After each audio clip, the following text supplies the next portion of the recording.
then one is given another opportunity to take birth in a family of transcendentalists to take up the process again. But we have to understand what the process is. The process is somehow or another to put the mind upon Krishna. Now, of course, we just sit here and we try and think about Krishna.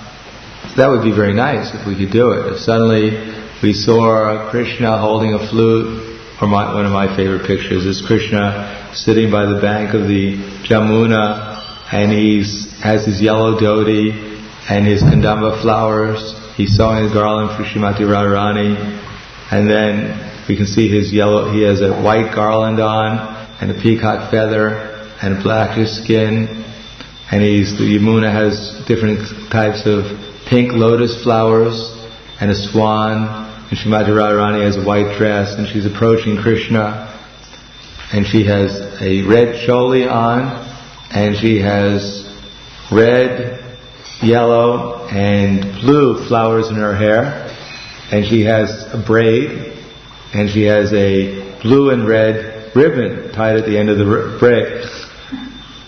So we can go on, and in this way, at least temporarily, we might start thinking about Krishna and his different. In the Nectar of Devotion, it says that Krishna glanced very sweetly over Srimati Radharani. That's the caption for the picture. So we can think like that and meditate like that, but it may not last the whole day.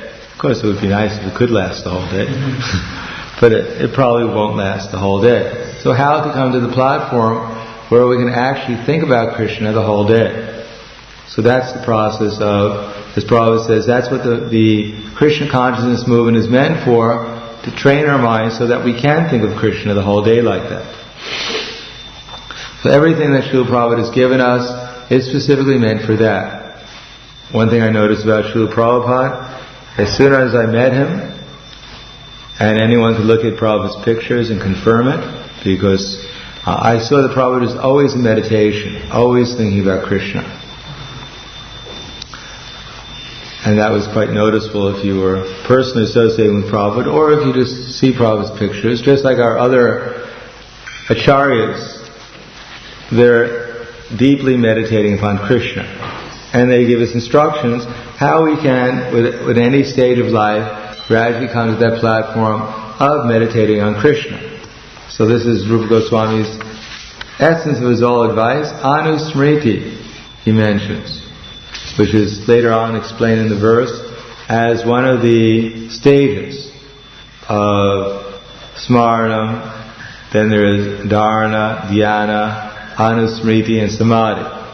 So Anu, continuous remembrance, is a state of asakti when one cannot even forget Krishna, even if one wants to forget Krishna. Just like the gopis, they were complaining that this rascal Krishna, he left us here lamenting, and he's probably in Mathura enjoying with all the society girls there, and he's probably forgotten us, the rascal. So we should also try and forget him. But the problem is that it doesn't really matter to Krishna whether he forgets us, but it matters a lot if we forget him to us. We can't forget him. So the devotees, they were trying to forget him, but they couldn't do it. So just imagine their position. The same Krishna, as it says in Nectar of Devotion, that the yogis are constantly for thousands of births trying to fix their minds upon. The gopis, they were trying to forget about. They couldn't do it. Therefore, our business is to follow in the footsteps of the gopis.